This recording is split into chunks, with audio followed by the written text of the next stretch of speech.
As notícias do Espírito Santo também são destaque em nosso telejornal para todo o Brasil e ainda para a Europa, África, Estados Unidos e Japão pela Record Internacional.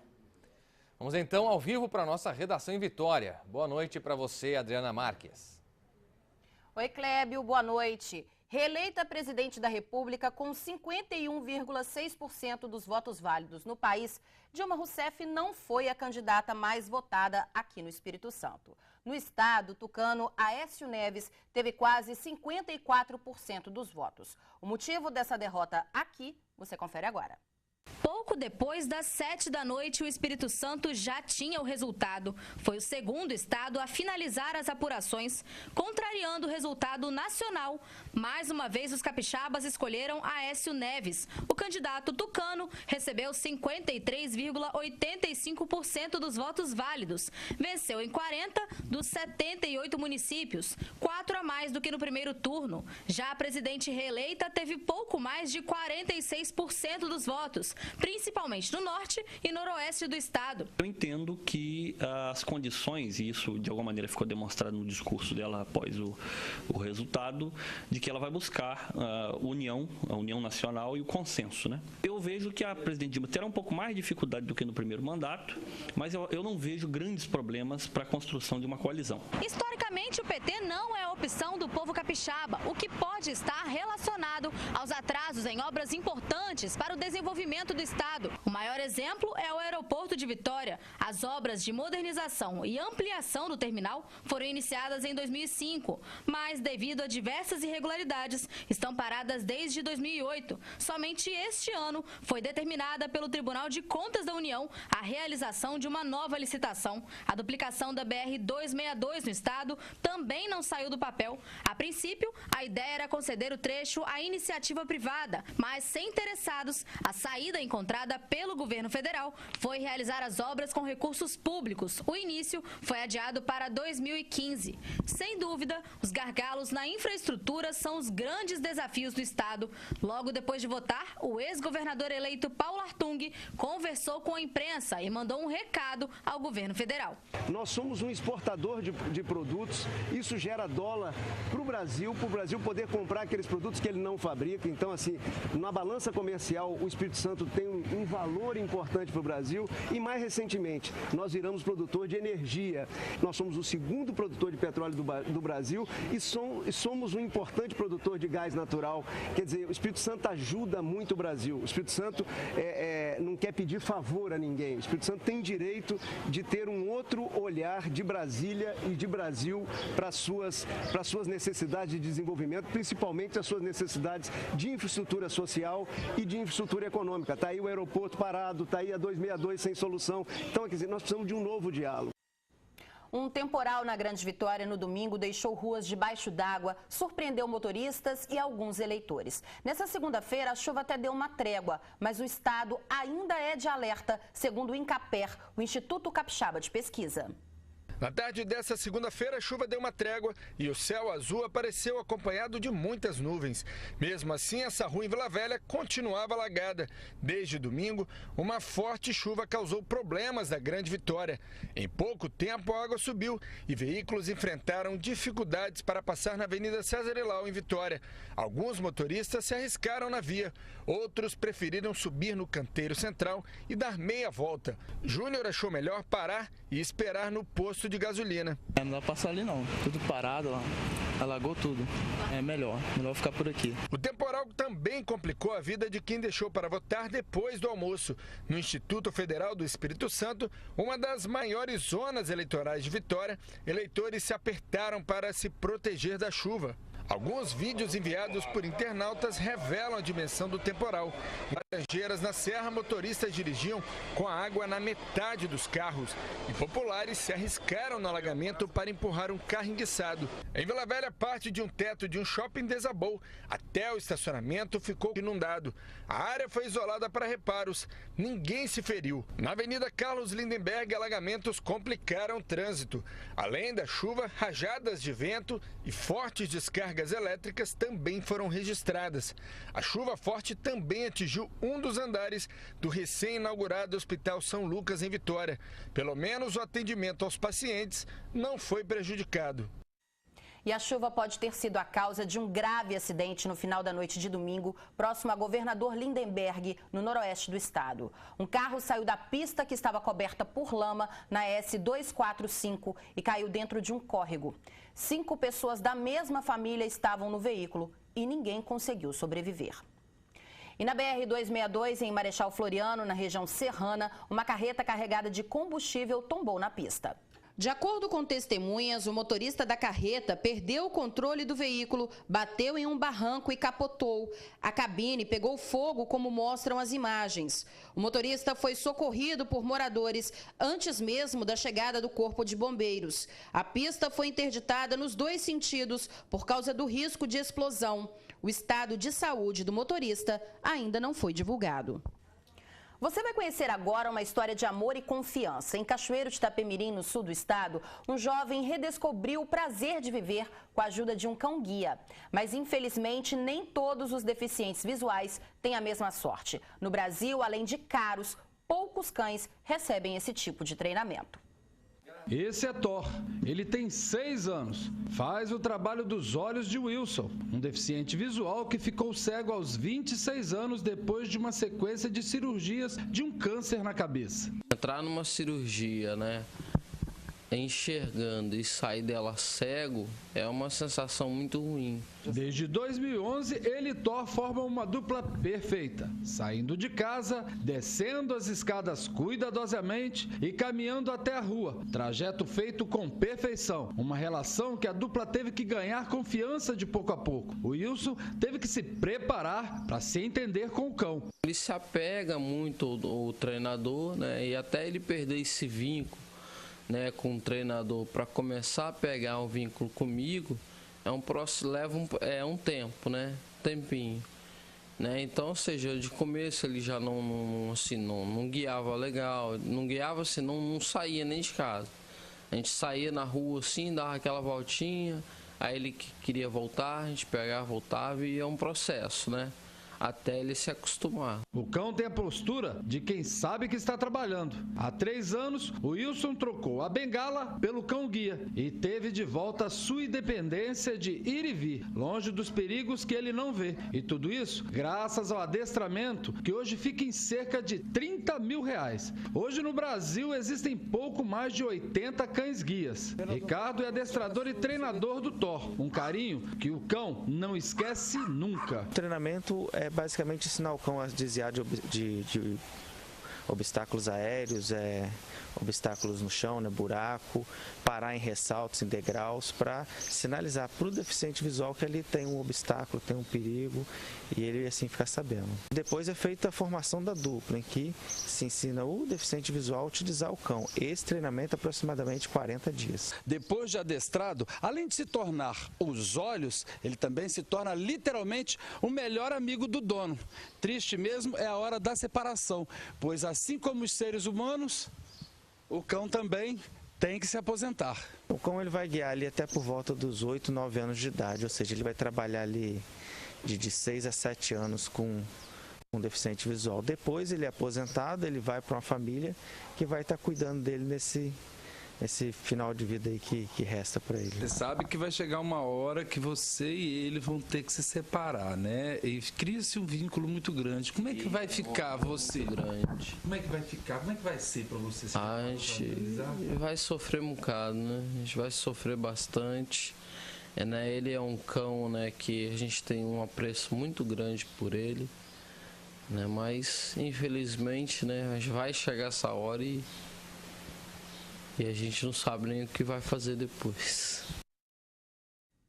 Clébio, essas foram as notícias de hoje aqui do Espírito Santo. A gente volta a São Paulo com você. Uma boa noite e até amanhã. Obrigado, Adriana. Boa noite para você. Até amanhã.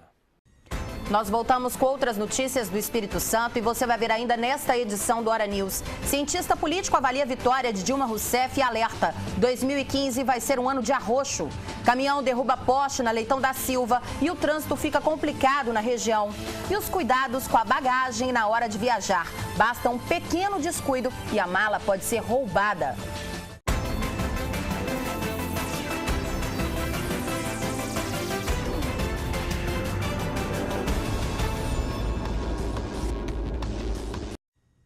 E a gente volta a falar sobre a eleição. A votação para presidente da República foi tranquila aqui em Vitória. O capixaba saiu cedo de casa para votar. Nas principais zonas eleitorais da cidade, o que se viu foi uma movimentação tranquila desde as primeiras horas de votação. A boa notícia é que, ao contrário do primeiro turno, quando as ruas foram inundadas por santinhos, desta vez os garis trabalharam apenas para retirar o lixo de todo dia. O Espírito Santo é tradicionalmente um dos primeiros estados a totalizar a contagem de votos. Aqui votam cerca de 2.600.000 eleitores. E para atender tanta gente, foram disponibilizadas 7.950 urnas e outras 1.400 de reserva. O governador eleito do Espírito Santo, Paulo Artung, do PMDB, também votou pela manhã. Ele chegou à sessão eleitoral a pé por volta de 9h45, acompanhado da esposa. E o Espírito Santo foi o segundo estado do país a totalizar os votos para presidente da República. E como nós falamos no início do jornal, o candidato tucano Aécio Neves foi o vencedor no estado com 53,85% dos votos válidos, contra 46,15% de Dilma Rousseff. E por nota, o governador Renato Casagrande falou sobre a reeleição da presidente Dilma Rousseff. Casagrande parabenizou Dilma pela vitória e disse que espera que no segundo mandato ela saiba unir o país para atender às demandas da população. E também cobrou um tratamento melhor para o Espírito Santo. Casagrande disse esperar que Dilma se empenhe nos próximos 4 anos em reescrever a longa história de discriminação e desequilíbrio que marca a relação entre o governo federal e o Espírito Santo. E quais os desafios da presidente reeleita Dilma Rousseff? E o que o Espírito Santo pode esperar desse novo mandato da petista? Sobre o novo cenário eleitoral, nós conversamos com o cientista político Weber Oliveira. Para ele, 2015 será ainda um ano de arroxo. Confira. Quais são os desafios da presidenta para os próximos 4 anos? Vai ser um mandato de ajustes fiscal e econômico e também um mandato um pouco mais complicado no que diz respeito à construção de uma coalizão política, dada a diminuição das bancadas, tanto do PT como do PMDB, que são os dois principais partidos aliados do governo Dilma.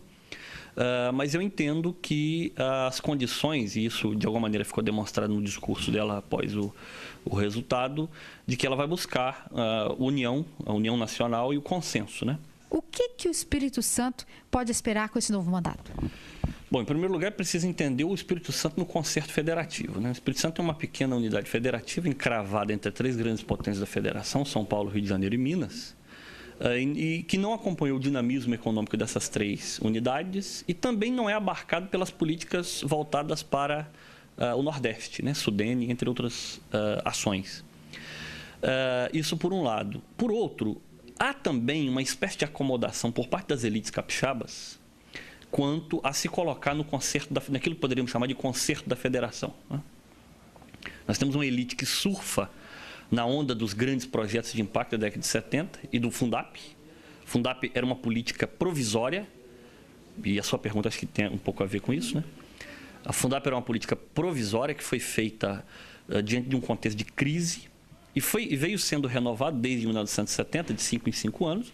E a elite capixaba, eu estou falando da elite econômica e a elite pensante do Estado, que gere o Estado, não desenvolveu nenhuma ação no sentido de fazer com que o Espírito Santo não se tornasse dependente de commodity, pensando em royalty, de petróleo, e dependente de Fundap. Quer dizer, o que nós fizemos no que diz respeito a investimento, seja na malha logística, seja na economia da informação e do conhecimento e da inovação, para que nós não dependêssemos dessas, digamos, benesses do governo federal, né? Não fizemos absolutamente nada. Então, assim, eu acho que as nossas elites, o Estado se coloca mal diante do concerto da federação e é um Estado subrepresentado pelo seu próprio tamanho, né? Quer dizer, o Espírito Santo tem 10 deputados federais, frente a São Paulo, que tem 70, se não falha a memória, Minas Gerais tem 50, Rio de Janeiro 45. Então, eu acho que o Estado há uma subrepresentação, que é um dilema da própria democracia representativa, mas há também um equívoco nas posições do Espírito Santo, na colocação do Espírito Santo no âmbito federal, né?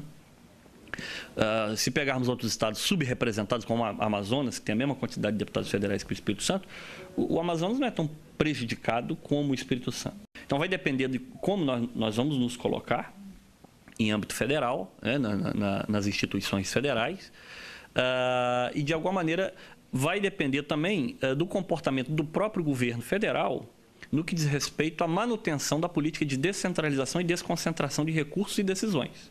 Como é que fica, então, o cenário político pós-eleições? Eu acho que vai ser um governo de arroxo do ponto de vista fiscal e econômico, porque, de alguma maneira, começamos a colher, digamos, as consequências da crise econômica internacional agora, né? Aquilo que foi uma marolinha até pouco tempo começa a se impactar, né? O problema da inflação é um problema que precisa ser... Precisamos acender um alerta em relação a ele, embora acredite que a inflação esteja também controlado, né? Enfim, eu acho que também o cenário não é fácil, mas também não é aquele apocalipse que foi, de alguma maneira, propalado na campanha, no calor do processo eleitoral, né? Há dificuldades, mas o Brasil, acredito que, se comparado a outras nações, seja europeias da América Latina, o Brasil está muito bem, pleno emprego, a economia cresce, pouco, mas cresce. Os nossos gestores têm total possibilidade de fazer os ajustes necessários para fazer o país não sair dos trilhos, né?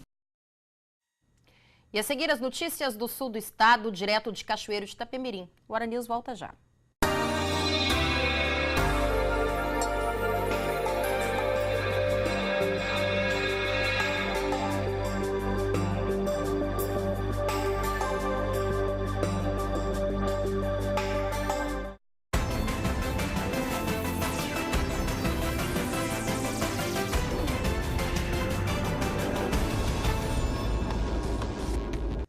O trânsito durante todo o dia na região da Avenida Leitão da Silva, em Vitória, ficou bastante complicado. A confusão foi provocada por um caminhão que derrubou um poste.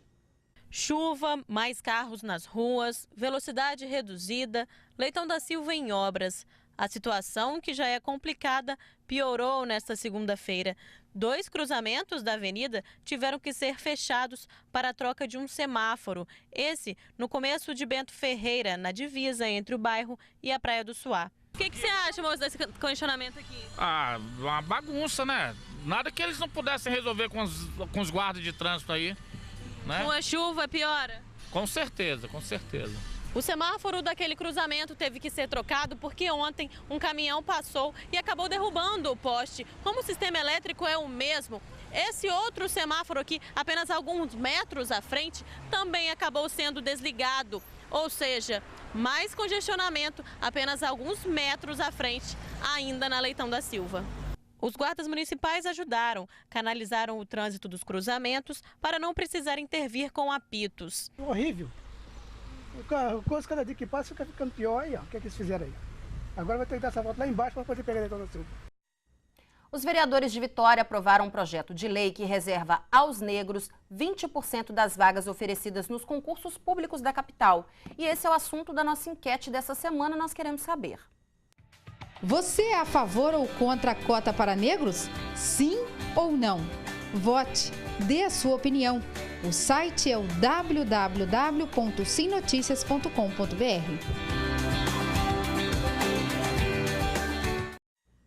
E agora nós vamos ao vivo a Cachoeiro de Itapemirim com o Ramon Barros, que tem as notícias lá do sul do estado. Boa noite para você, Ramon. Boa noite, Adriana Marques. 6 adolescentes fugiram do Instituto de Atendimento Socioeducativo de Cachoeiro de Itapemirim. A fuga foi na noite de ontem. Uma sindicância foi aberta para apurar como esses jovens conseguiram escapar e se houve facilitação por parte de algum agente público. Voltamos a falar de eleição. Apesar da chuva aqui no sul do estado, o processo foi bastante tranquilo. Em 8 cidades, o voto por sistema biométrico com impressão digital. Em 8 cidades do sul do estado, a votação foi pelo sistema biométrico, em que o eleitor é identificado pelas digitais. No primeiro turno, em Itapemirim e Rio Novo do Sul, houve dificuldade e demora na apuração. Para o segundo turno, alguns ajustes foram feitos. Nas sessões, lenços umedecidos foram usados para facilitar a identificação. A gente tentou passar para os mesários o máximo possível de informação que a gente adquiriu nessas 3 semanas, para poder fazer com que eles se familiarizassem mais com o sistema da biometria, para facilitar a coleta digital do eleitor. E a gente entende que está funcionando. Como é que foi fazer o voto com o eleitor biométrico? Foi muito fácil, tranquilo, bem mais prático. Rapidinho? Rapidinho. O Liceu Muniz Freire é o maior colégio eleitoral de Cachoeiro, com 16 sessões, mas durante todo o dia não foram registrados tumultos ou filas. Como o eleitor veio às urnas para votar apenas para presidente, o tempo de votação não passou de 30 segundos, o que facilitou e agilizou bastante. Foi tranquilo, a parte da manhã teve um pouco mais de movimento, mas a parte da tarde foi mais tranquilo. Em relação ao comparecimento, a chuva chegou a atrapalhar ou vocês não perceberam isso?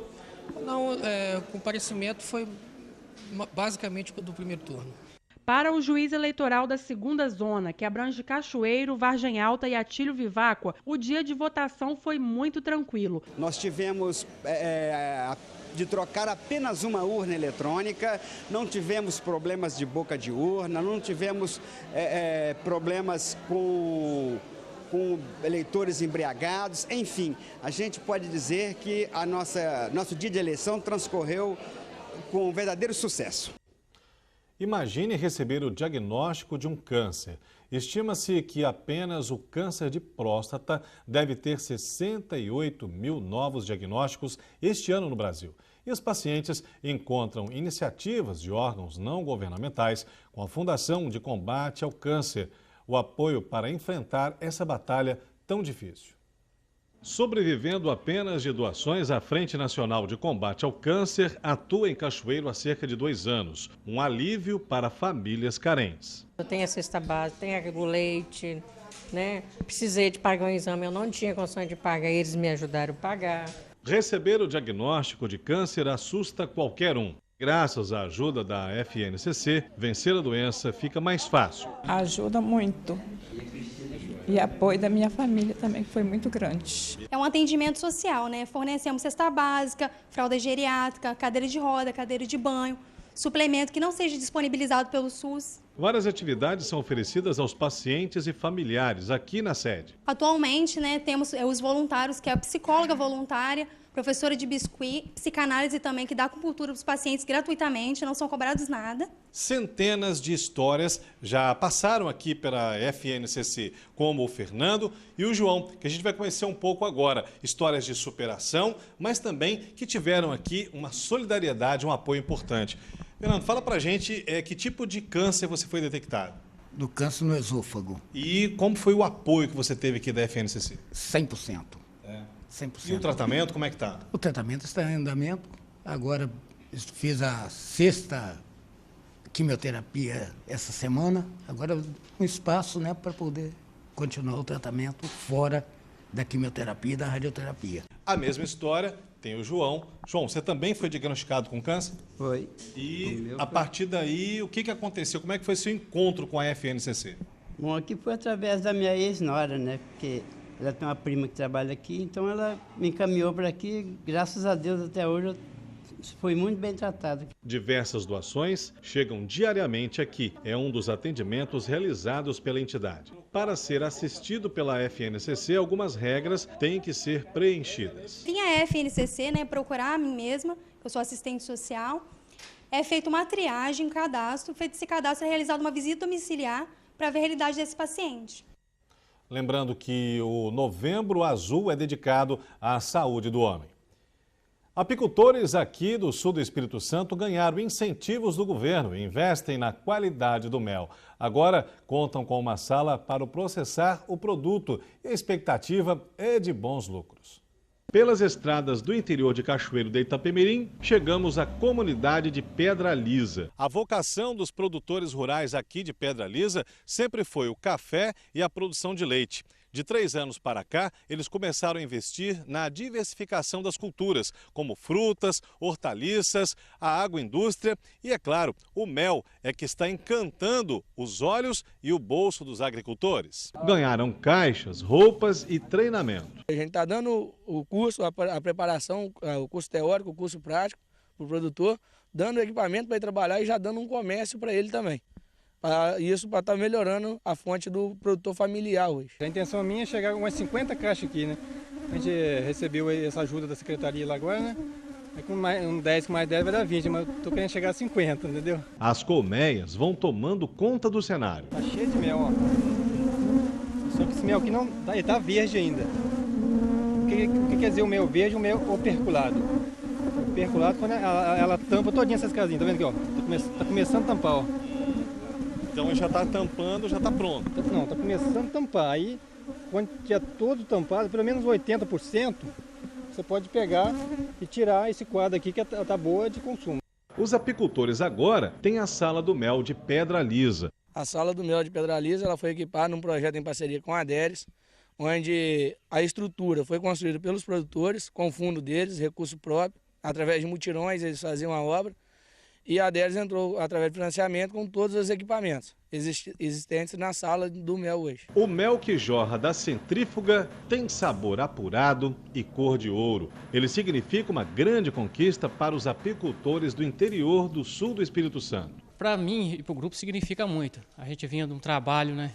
Há muito tempo a gente conseguia extrair o mel só em Muqui. Já vindo para cá, já dividiu meio caminho para nós. Voltamos agora à Vitória com a Adriana Marques. Adriana, boa noite e até amanhã. Obrigada, Ramon. Boa noite e até amanhã para você também. A seguir, os cuidados com a bagagem na hora de viajar. Basta um pequeno descuido e a mala pode ser roubada. A gente volta já.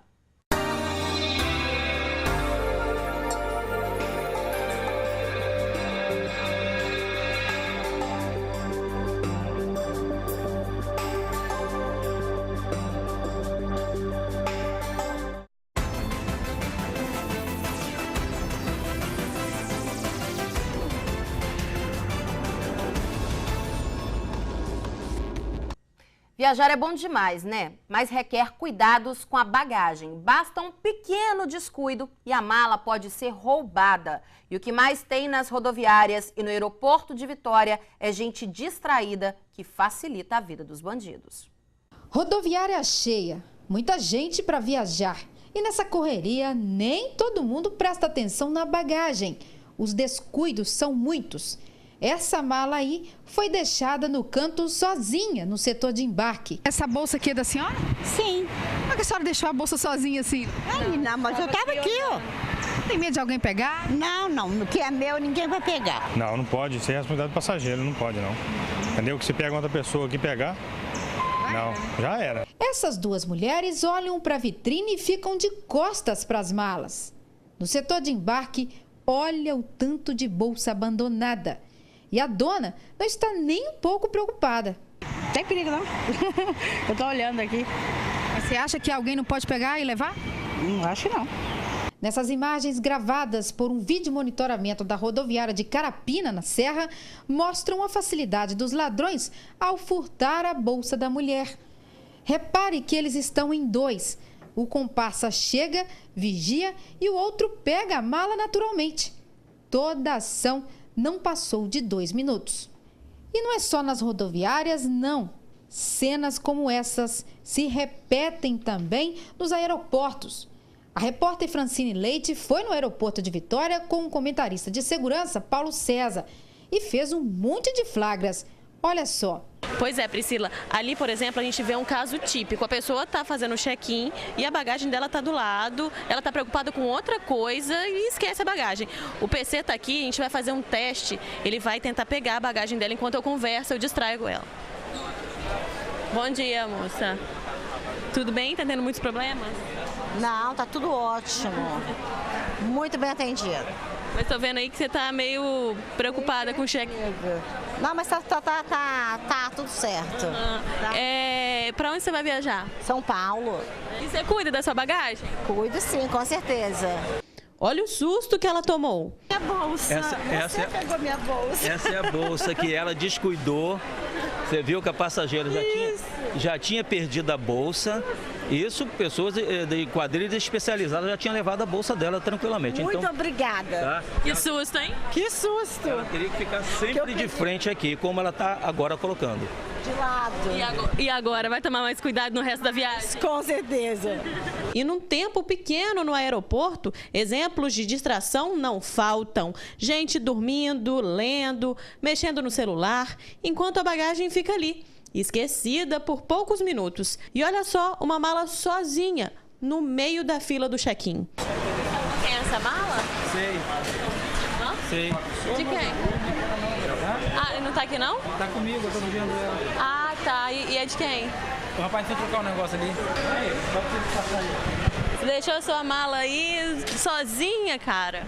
Ele estava vigiando, que ele já me trouxe para o aeroporto, então, e ele é de empresa, então não teria nenhum problema. Então, assim, deixar a mala sozinha, só se pedir para alguém tomar conta? Depende da pessoa. Fizemos mais uma simulação e olha como foi fácil pegar a bolsa desse passageiro. Em todos os aeroportos existem quadrilhas especializadas em furto de bagagem.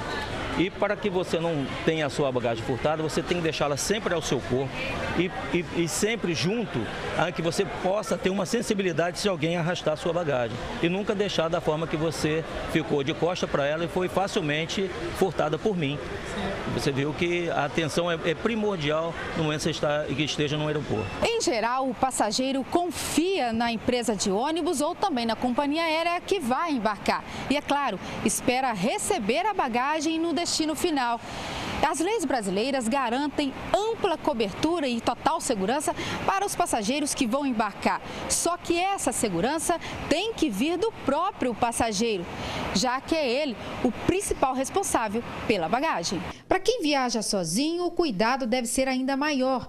O especialista em segurança explica que existem quadrilhas que agem nas áreas de embarque, aproveitando as distrações. E foi baseado nisso que fizemos os flagras e as simulações que você acabou de assistir. Os infratores, eles são muito habilidosos em fazer furtos dentro dos aeroportos. São pessoas especializadas e muitas vezes o passageiro nem sente que a sua bagagem foi furtada naquele momento. E sempre agem em dupla exatamente para o passageiro ficar desatento, pedir uma informação e aí a pessoa tranquila se descuida, é o momento que a bagagem é furtada. E não é só em Vitória e no Brasil, não. Este arquiteto aí foi furtado em outro país. Isso acontece em qualquer parte do mundo, né? Eu já fui roubado em Londres, por exemplo, no aeroporto. Inclusive com todos os meus documentos. Mas no meio dos desatentos, tem sempre alguém que presta atenção, como o Vitor. Se a gente descuidar, na verdade, pode sumir alguma coisa, até mesmo um boné, se a gente deixa do lado, uma mochila, alguém pode passar, pegar. Ou como o Evandro, que não desgruda de jeito nenhum da mala. Para onde eu vou, ela vai comigo. A gente se previne. É aquele ditado, é melhor prevenir do que remediar. É isso aí. O Hora News Espírito Santo termina aqui. Você fica agora com o programa Sala News com Wesley Sappler. Uma ótima noite para você. Record News, a líder em notícias.